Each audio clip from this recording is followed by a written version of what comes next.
These are 5 must-have players in rounds 1 through 5. We're going to start with round 5, and that pick is going to be Courtland Sutton. Last year, he ranked number 13 in targets, number 7 in deep targets, number 2 in air yards amongst wide receivers. He was number 13 amongst all pass catchers and expected fantasy points per game, and number 18 in first read target share amongst wide receivers. And this year, I think this Broncos offense is going to be really good. They're going to pass the ball a lot. They did last year, even though their defense was good. Now their defense is going to be good this year, but I don't see the offensive scheme changing much, and there isn't much target competition. Courtland Sutton is going to get absolutely peppered. Round 4, Kenneth Walker. In 2024, Kenneth Walker, I get it. The injuries are a concern. He missed 6 games, but in the previous 2 seasons, he missed 2 games and 2 games, so 2 games in each season.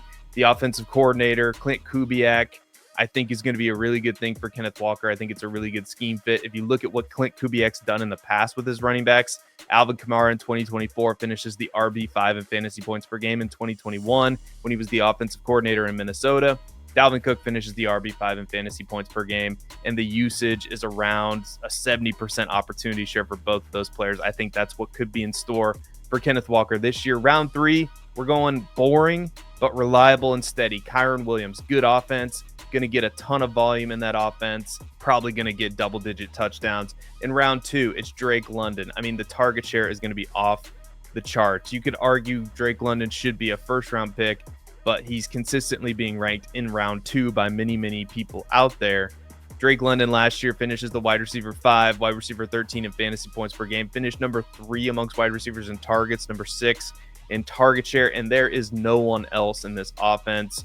Darnell Mooney is going to start the season banged up. They did sign DJ Chark. I don't know how much that moves the needle. Drake London is going to get absolutely peppered. And then in round 1, hard to pick here. I mean, obviously Jamar Chase, but I'm going to go with Malik Neighbors. You can get him very easily at the back end of round 1.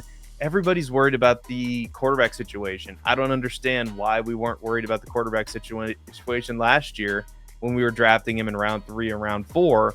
It was horrible then, and he performed as the wide receiver 6 and the wide receiver 6 in fantasy points per game. Finished number 2 amongst wide receivers in targets, number 1 in target share. And I don't really see that changing much this year because the Giants didn't add any pass catchers to the offense. And now the quarterback situation is much improved. Jackson Dart actually looked really good in the preseason.